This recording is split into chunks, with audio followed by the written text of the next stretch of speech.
In case you think that the Great Plains are nothing but straight, endless roads, or just fields of corn that stretch on forever, think again. Here in Nebraska, there are also natural spires that pierce the sky, beaches that don't look like they belong in the Great Plains at all, and herds of creatures that have roamed the American heartland for millennia.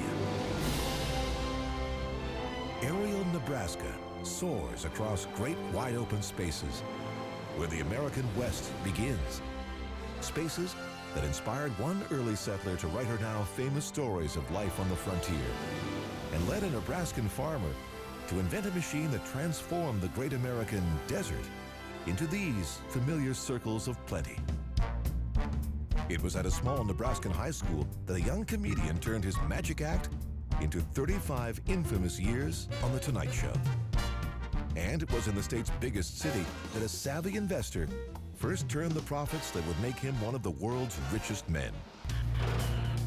But while the people of Nebraska have known great victory, they have also suffered enormous hardship. It's here that a native tribe was forced into exile on a trail of tears, where great storms of dust once drove many right off their land, and where terrifying tornadoes still ravage entire towns today. From the air, there's no end to the wonders of this Great Plains state, from rugged badlands where amazing ancient creatures once roamed, to a river valley still lined with the scars of those who settled the West, to miles of open prairie where American buffalo still roam. All this in the surprising land of Nebraska.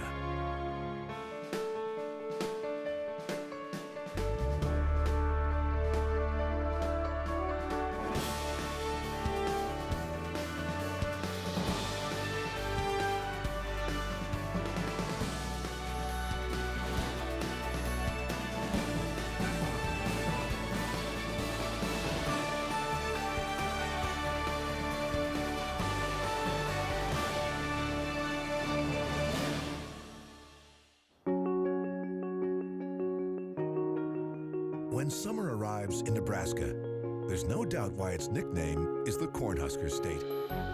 Row after row of this one crop stretches to the horizon in every direction, almost everywhere you look. But these glistening green and gold stalks are not yet ready for harvesting. Farmers wait until they're dry and brown before getting out their combines and turning their fields into profits.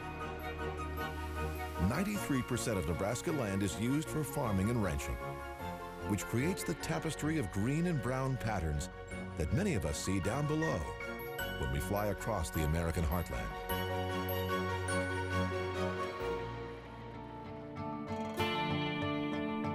But 200 years ago, none of these elaborate patterns existed.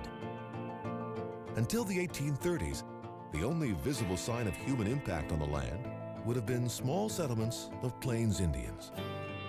But that quickly changed in the 1830s and 40s, when hundreds of wagon trails started to be etched in the land by the tens of thousands of people that began flowing across the Great Plains in one of the biggest migrations in American history, and one that turned a Nebraska River Valley into the Route 66 of the 19th century.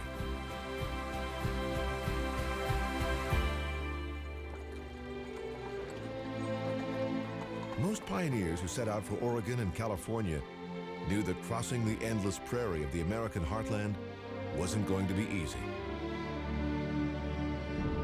And that's why so many followed the wide and relatively flat Platte River Valley through Nebraska.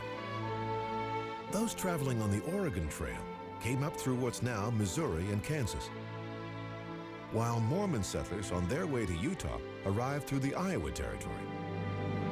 To avoid conflicts with the other settlers, the Mormons followed the north bank of the river, while those on the Oregon Trail generally followed routes on the south bank, but all headed west.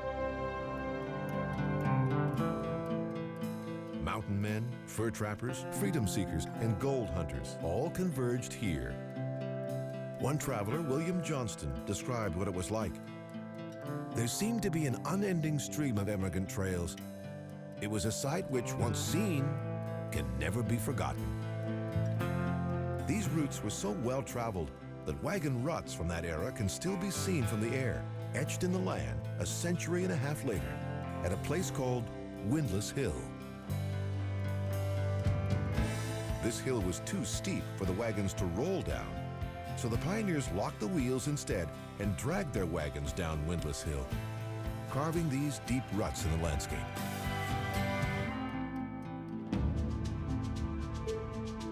At the time, this region was only sparsely inhabited by Native Americans. And while settlers may have read sensationalized stories of Indian attacks, there was little actual risk of attack while they crossed Nebraska. What they did have to deal with were wagons tipping over, fierce sun and storms, poisonous snakes, and illness and accidents far away from doctors. Not to mention the daily challenge of feeding themselves and their oxen. As one traveler wrote, there was no wood, poor grass, plenty of muddy water. And unclean water could spread disease. Many died from cholera on the route and were buried in unmarked graves along the river where they fell. A few families managed to bury their dead here at the Ash Hollow Cemetery before they forged on. West of Ash Hollow, the open prairie stretches on, seemingly forever. It was here that many travelers started to scan the horizon, eagerly hoping to spot the first of a series of famous landmarks that would provide proof of their progress. Two soaring sandstone buttes known as Courthouse and Jail Rocks. Whoever first named these impressive formations could never have known that the names they gave them would soon be legendary and mark a welcome sight for the tens of thousands who followed. But setting eyes on Courthouse and Jail Rocks was only a temporary fix. As soon as the pioneers guided their wagons past these dramatic bluffs, they were trudging again across more monotonous prairie, and were soon scanning the horizon once more for a second marker on the trail. A sight that took most travelers 2 more days to reach. When they finally did, they were awed by what they saw. A stunning pinnacle that shot 500 feet up from the prairie and appeared to pierce the sky. Chimney Rock. For pioneers who had not yet set eyes on the landscapes of the American West, Chimney Rock was a hint of the wonders that lay ahead, which was one reason that this was the most mentioned landmark on the trail. Chimney Rock is actually made of clay, not stone, and until recently was 5 feet taller than it is today. A lightning strike in 1992 sheared 5 feet off the top of this impressive spire. Ever since it was first spotted by westbound pioneers, Chimney Rock has remained a favorite landmark for many crossing Nebraska. Which is why an image of the rock towering over a covered wagon was chosen for the Nebraska State Quarter. Today, Interstate 80 passes by Chimney Rock. This transcontinental highway stretches from New Jersey to San Francisco and follows the Platte River Valley as it passes through Nebraska, just like the Oregon and Mormon trails once did. Travel west on this highway, and you'll be on your way to Salt Lake City. But travel east, and you'll pass right through Nebraska's biggest city. A place once famous for liquor, brothels, and gambling, but is now celebrated as the home of a visionary investor known as the Oracle of Omaha.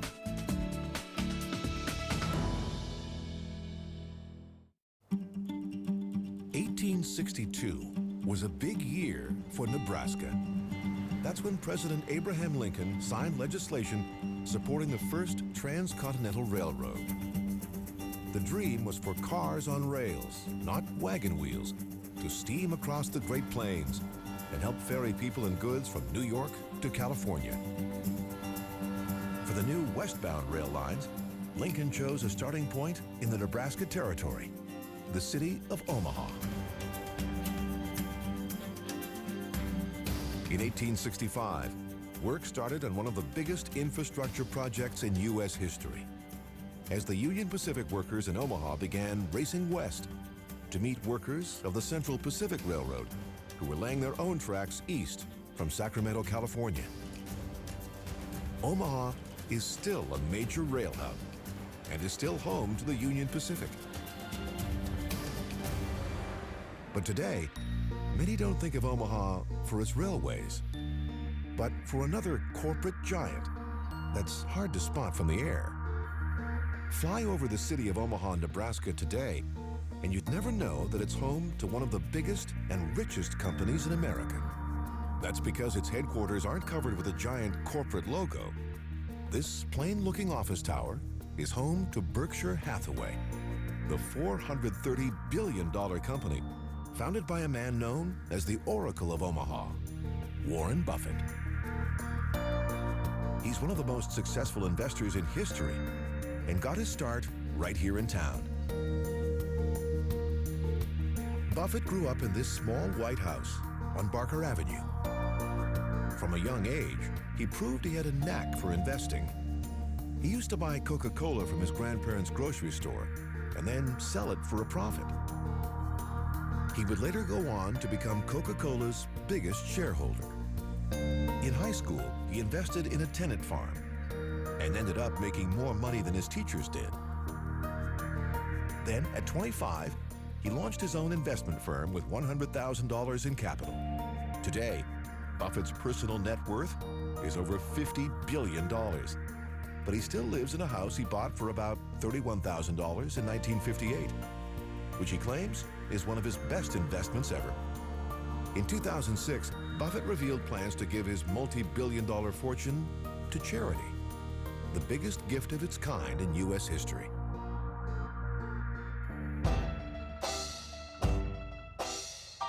When Warren Buffett was born in 1930, Omaha was undergoing big change. For more than 30 years, it had been ruled by a notorious crime boss named Tom Dennison, whose nickname was the Old Gray Wolf. Dennison had arrived in Omaha in 1892 with $35,000, which he turned into a fortune controlling the city's thriving prostitution, gambling, and bootlegging businesses right up until the 1930s. In 1932, Dennison was charged with conspiracy, but a jury was unable to decide on a verdict, and the case was declared a mistrial. By the time the Old Gray Wolf died in 1934, new reforms were cleaning up Omaha. One symbol of the new city was a newspaper called the Omaha Star. It was launched by Mildred Brown in 1938 as Omaha's first black newspaper. Brown wanted her paper to focus on positive news in Omaha's growing African-American community. She named it the Star because she saw it as a guiding light for many African-Americans who, like her, had traveled up from the South with the Great Migration to seek freedom and opportunity in northern cities like Omaha. The Star is still being published today out of its original offices here at 24th and Grant, directly across the street from another Omaha landmark.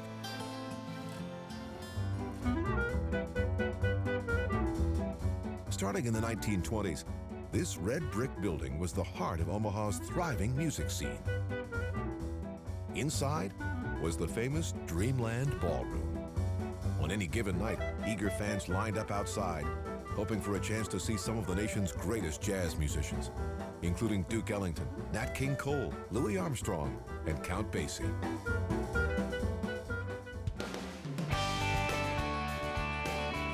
Today, Omaha's music scene continues to thrive.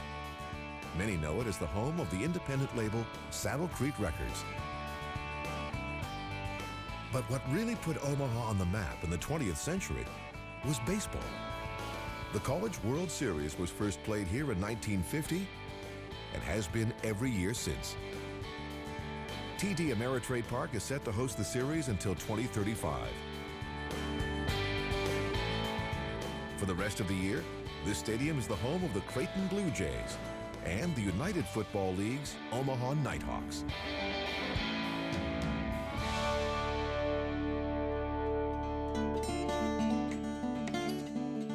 From a railroad town, to a city famous for an underworld crime boss, to a home for jazz greats and World Series athletes, Omaha has managed to keep up with changing times. But the real powerhouse of Nebraska isn't its cities like Omaha. It's the hundreds of farms and fields that blanket the state. Nebraska's agricultural output is astounding, especially when seen from the air. And especially when you consider what much of this state looked like in the 1880s. Like this piece of land known as the Willa Cather Memorial Prairie. It's named for writer Willa Cather, who arrived in Nebraska in 1883 as part of a giant wave of settlement that transformed the Great Plains into the industrial powerhouse it is today.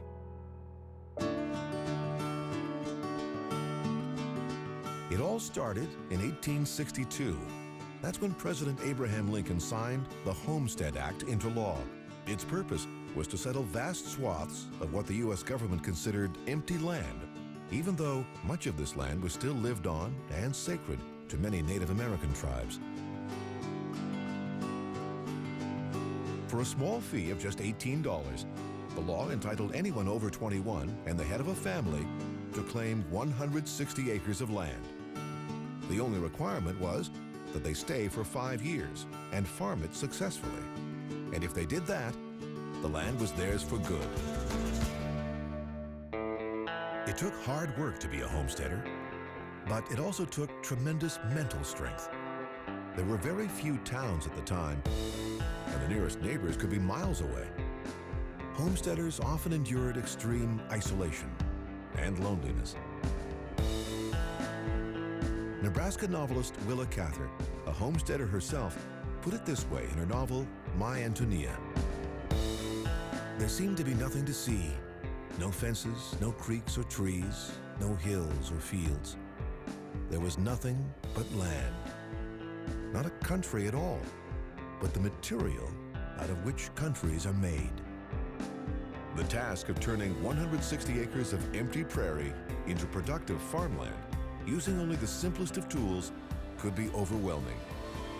Alone, out there on the plains, many suffered from what's been called prairie madness. Some just packed up all they could and gave up. But others stuck it out. Today, many family farmers here still work the fields that were first plowed in Nebraska by their forebears. These days, modern-day farmers may use high-tech tools, but it's still hard work to turn prairie soil into profits. Back in 1867, it was thanks to the hard work and productivity of its farmers that the Nebraska Territory was deemed ready to become the nation's 37th state. When Nebraska was a territory, Omaha had served as its capital. But after statehood, a town called Lancaster to the southeast was chosen instead and renamed Lincoln. But it took 3 tries for Nebraska to build itself a new state house. The first 2 capitals had to be torn down because of structural problems. In 1920, the state held a national design competition. The winning plans promised to make Nebraska stand out from the other 36 states that had come before it.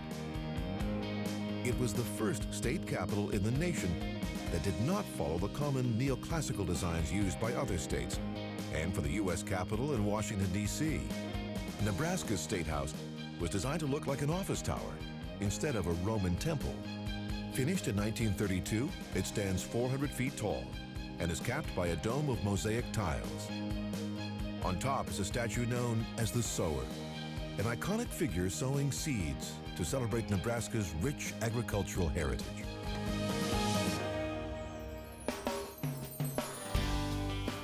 Today, Lincoln is a thriving city of just over 250,000, thanks in large part to its university.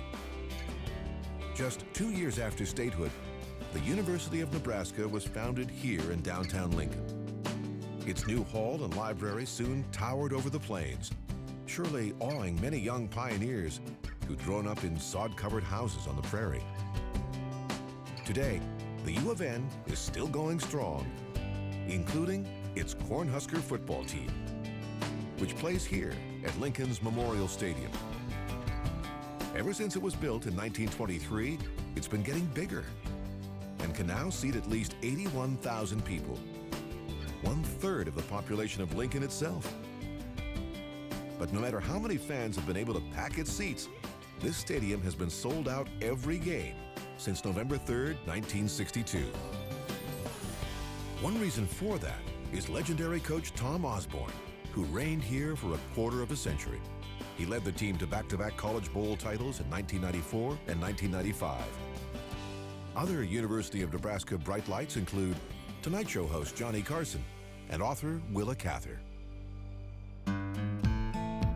Sports are serious business for U of N students, but you won't find anyone running on this track on the west side of campus.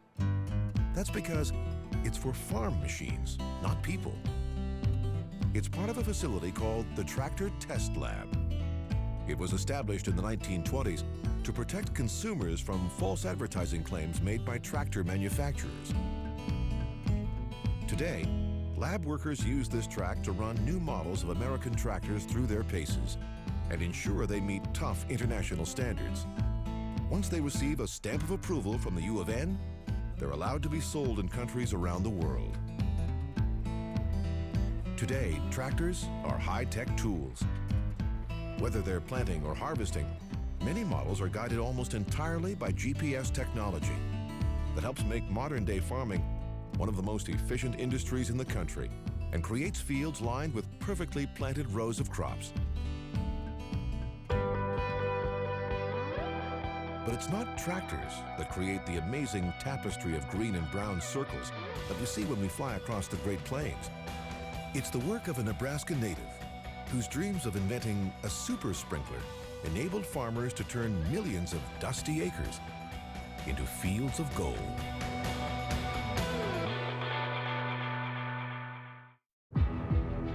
When summer arrives in Nebraska, it's easy to be convinced that every inch of this state is covered by fertile fields. Its rows of corn alone seem to go on forever. In 2013, farmers here planted 100 million acres of this one crop, the largest amount since 1933. But there is a place in Nebraska where the farm fields come to an end. A place where there's nothing to see but dunes of sand. It's an area known as the Nebraska Sandhills. Here, rolling dunes cover 20,000 square miles of land, making this the largest formation of dunes in the Western Hemisphere. The Sandhills were created during the last ice age, when this region of North America was suffering from severe drought. As winds blew across the dry earth, great dunes of sand were formed. Later, thick grass and plants took root, stabilizing the sand and creating this remarkable landscape. But these dunes play a key role in making Nebraska an agricultural powerhouse. They're part of a complex ecosystem that is responsible for supplying Nebraska farmers and millions of people across the Great Plains with the precious water they need to survive. That's because under the Sandhills is a geological formation that contains vast amounts of water. It's so big, it stretches under the states of South Dakota, Wyoming, Nebraska, Colorado, Kansas, Oklahoma, Texas, and even New Mexico. It's like a giant underground lake and is called the Ogallala Aquifer. The impact of this aquifer on the American economy is astounding. 30% of all groundwater used for irrigating crops in the U.S. comes from this one water source. Scientists discovered the Ogallala Aquifer in the 1890s, but even though they knew it was there, farmers didn't have an effective way to get that water out of the ground and onto their crops, which is one reason they suffered hard during a famous period known as the Dust Bowl.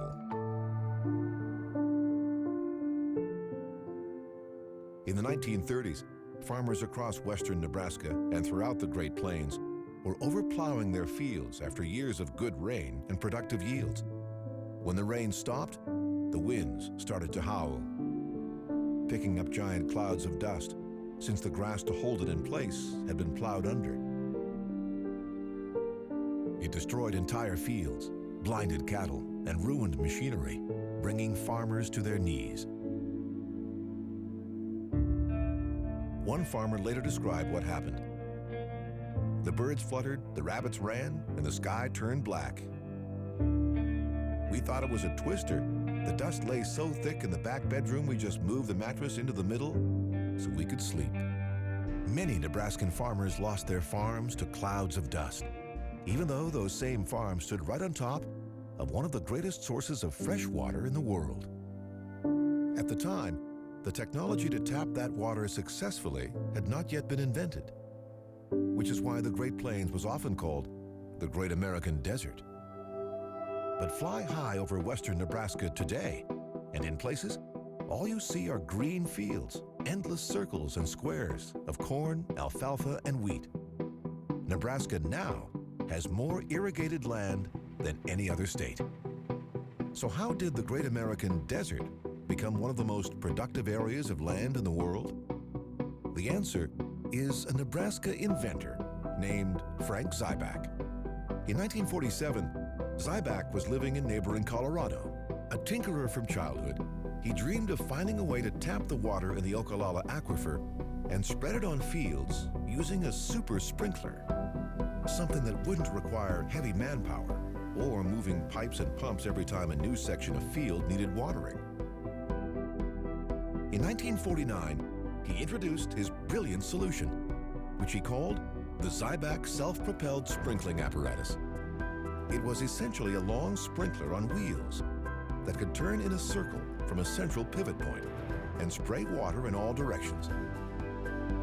And best of all, it was self-powered. The water pumped through its pipes drove gears that turned the sprinkler's wheels. Zyback returned to Nebraska in 1952, and soon the state's farmers were using his central pivot irrigator. All they needed to do was dig a well to the aquifer, pump the water into the irrigator, and then let it go. In just 72 hours, even while a farmer slept, a single irrigator could cover an entire field evenly with the water its crops needed.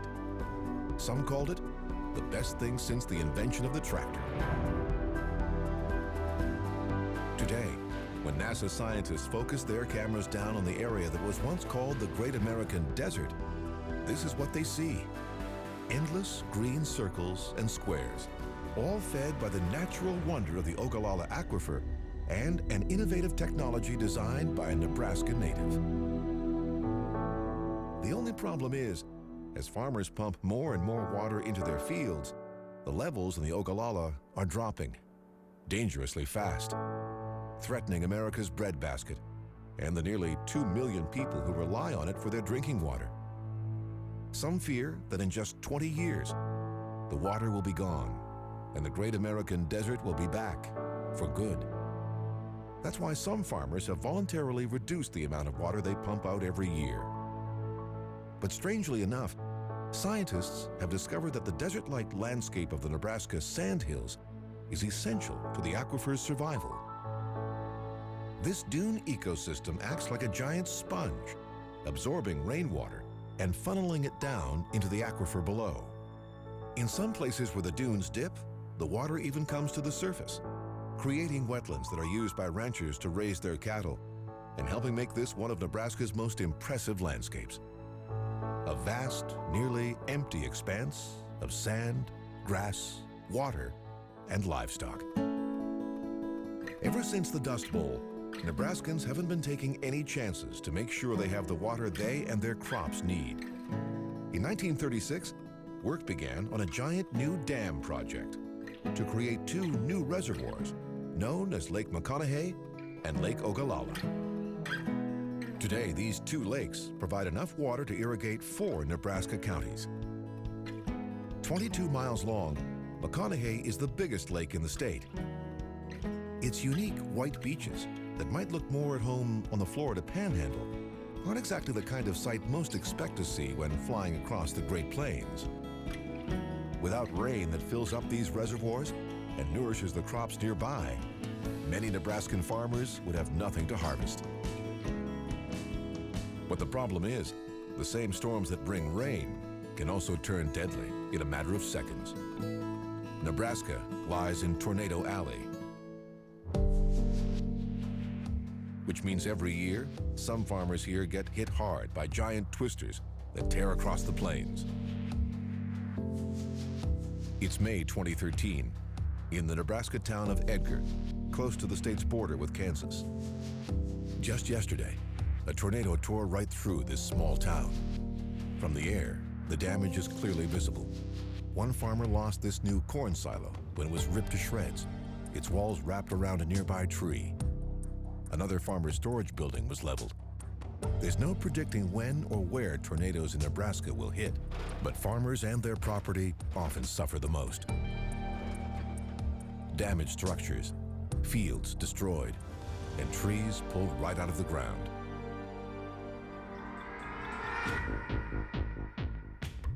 Today, catastrophic winds can transform entire Nebraska communities in seconds. But in the far west of this state, it took millions of years for wind and rain to create what is now one of America's most stunning landscapes.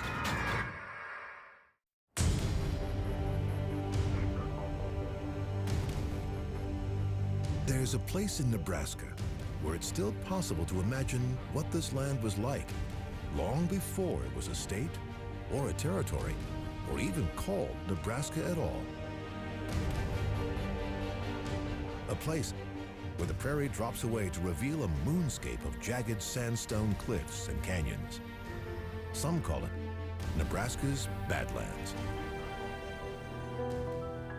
It's also known as Toadstool Geologic Park and was formed millions of years ago when a broad river flowed across western Nebraska and carved a path through a bed of ancient sandstone rock.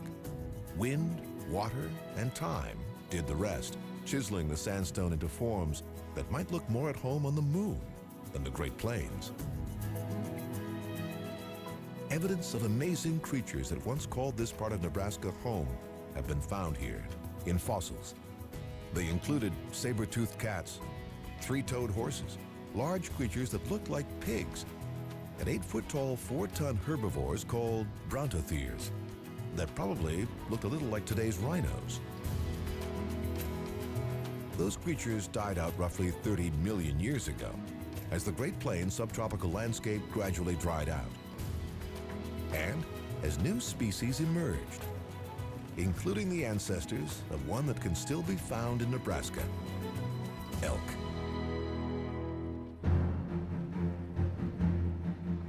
Today, 100 head of elk roam free here at the Fort Niobrara National Wildlife Refuge. It was created in 1912 by President Theodore Roosevelt to help protect the wildlife that called the Great Plains home and were being threatened by hunting and settlement. This refuge covers more than 19,000 acres. It lies on the banks of a Nebraska treasure, the Niobrara River, which carves a lush green path west to east across northern Nebraska. Before pioneers and settlers claimed this fertile valley as their own, it was the homeland of a tribe called the Ponca. They fished its rivers, hunted on nearby prairie, and sheltered in homes made of earth and animal skins. The Ponca were one of many Native American tribes that once called Nebraska home, along with the Arikara, the Pawnee, Omaha, Sioux, and others. By 1800, historians believe there may have been as many as 40,000 Native Americans living in the region. But in less than 100 years, their way of life would be destroyed by the arrival of the U.S. government and thousands of settlers.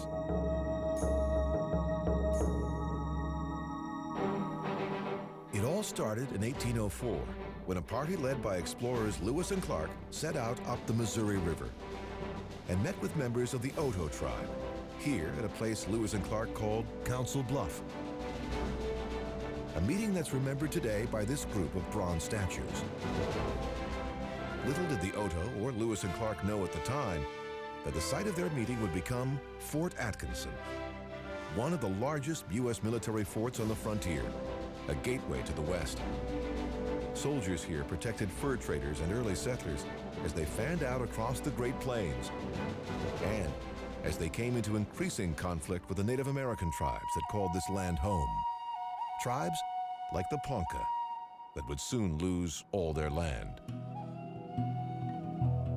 Following treaties signed in 1858 and 1865, the Ponca were forced to crowd onto a small reservation along the Niobrara River. But a few years later, in 1868, the U.S. government gave that same land to the Sioux by mistake in another treaty. But instead of giving the Ponca back their land, the U.S. government decided to send the tribe 600 miles away to a reservation that lies in what's now Oklahoma. In summer 1878, U.S. soldiers marched 660 Ponca south at gunpoint in what became known as the Ponca Trail of Tears. Traveling more than 600 miles by foot, most members of the tribe became sick or disabled.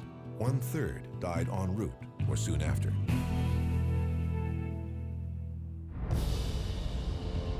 In 1879, the great Ponca chief Standing Bear left Oklahoma and led a group of Ponca back to Nebraska. But before they could reach their homeland in the Niobrara Valley, the chief was arrested. He was brought to Fort Omaha, which stood here on the Missouri River. On the former fort grounds lies the house of General George Crook, who arrested Standing Bear under orders from Washington. But Crook quickly realized that Standing Bear's treatment was not only unfair, but immoral. At the time, the U.S. government did not actually consider Native Americans to be people with the same rights as white American citizens. It was in this house that Crook worked secretly to help publicize Standing Bear's mistreatment and help the chief sue the government for his freedom by arguing that he too was a person with the same rights as any other. Speaking through an interpreter, Standing Bear argued, "My hand is not the color of yours, but if I pierce it, I shall feel pain. If you pierce your hand, you also feel pain. The blood that will flow from mine will be the same color as yours. I am a man. God made us both."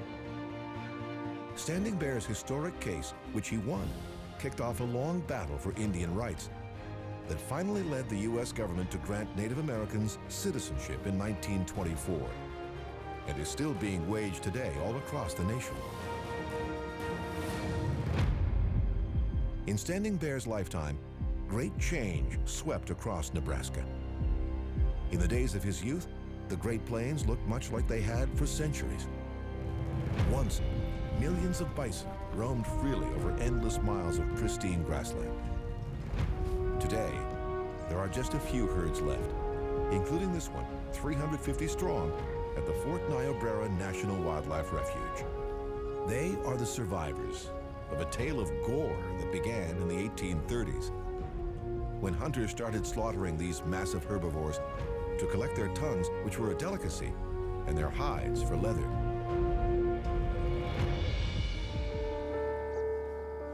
One of those hunters was a man named William Cody, better known as Buffalo Bill. He acquired his famous nickname in a hunting contest when he killed 69 bison in a span of just 8 hours. But it wasn't bison hunting that paid for his new home and ranch here in central Nebraska. It was showbiz. Long before there were colorful Hollywood westerns, there was Buffalo Bill's Wild West. The frontier-themed spectacle included horse riding, cattle roping, and an appearance by Annie Oakley, the notorious sharpshooter. Buffalo Bill took the show on the road, across the U.S., then to Europe, where he helped the American frontier grow into legend. With the money he earned, Buffalo Bill bought 4,000 acres of land here, near North Platte, and built himself a Victorian mansion. He called the property Scouts Rest Ranch. Today, it's the centerpiece of the Buffalo Bill State Historical Park. Even while Buffalo Bill was working as a showman, he was also a real rancher, raising cattle at Scouts Rest Ranch, in an age when the Nebraska beef industry was just starting to take off. Today, there are about 4 cows for every 1 person in Nebraska. They begin their lives on the ranch land that covers half the state. But their last 3 to 6 months are spent in feedlots like this one. The primary goal of the feedlot is to do exactly what the name suggests: feed and fatten up the cows before they're sent to the slaughterhouse. Ranchers pay these facilities so their cattle can be sold to the meat packers for the highest price. They're fed a high-energy diet that gives the meat its fatty, marbled appearance. The weight of a cow in a feedlot can nearly double in just 90 days. Representatives from the meat packers come here to see what they're buying and strike deals with the ranchers.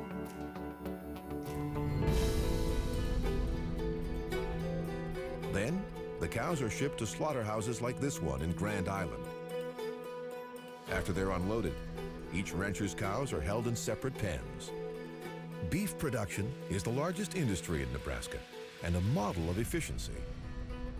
Long ago, when Plains Indians hunted American bison, they found a use for every part of the animals they killed. Today, the modern meat industry uses every part of every cow slaughtered for one product or another. An average cow weighs about 1,300 pounds. More than half of that is edible beef. The rest is used for leather upholstery, fishing line, pet shoes, and even as ingredients in gummy candies.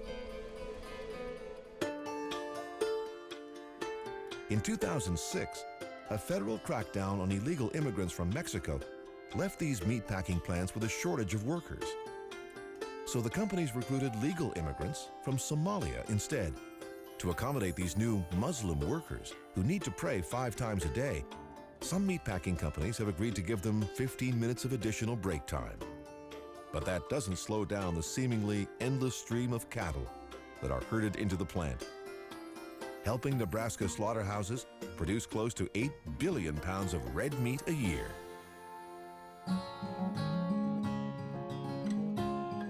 With so many cows in this state, ranchers in Nebraska graze them just about anywhere they can, even on top of these old munitions bunkers just south of Grand Island. It's easy to drive by this facility and just think it's a series of grass-covered hills, or imagine that they're homes in a deserted district of the Hunger Games. But from the air, they're a clear reminder of the important role that Nebraska played in World War II. Each structure is a separate bunker, built to hold ammunition, that was made right here in Nebraska.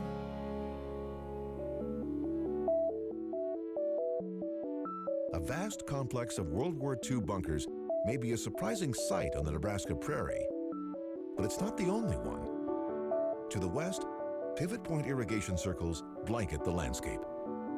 But there's one circle here that stands out from the rest. It's a modern American tribute to a mysterious ancient English monument, Stonehenge. Except this Nebraska version is called Carhenge and is made from the stripped out bodies of Chevys, spray painted stone gray instead of from stone itself. It's the brainchild of artist Jim Reinders, who built Carhenge in 1987 after living in England. Reinders designed his monument to be the same as the original, including its 96-foot diameter, layout, and distance between the cars. Reinders even positioned the cars along the same compass points as Stonehenge. He says he built it as a tribute to his father, who farmed the land on which Carhenge lies today.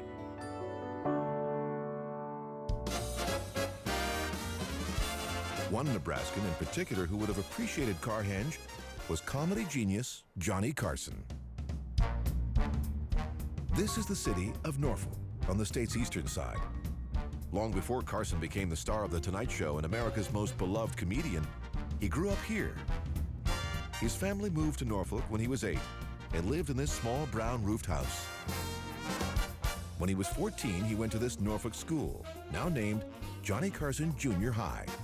There, he developed a magic act, which he called the Great Carsoni. It became a local hit. Johnny would later feature his Carsoni character on The Tonight Show.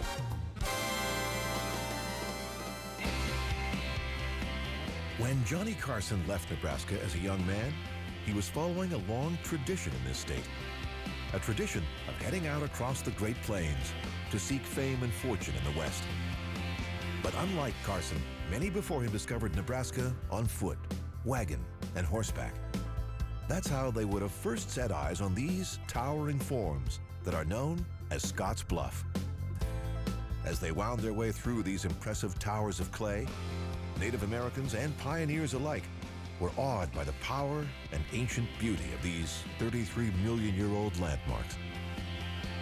Today, the best way to appreciate these natural wonders and the wonder of Nebraska itself is to experience them all from the air.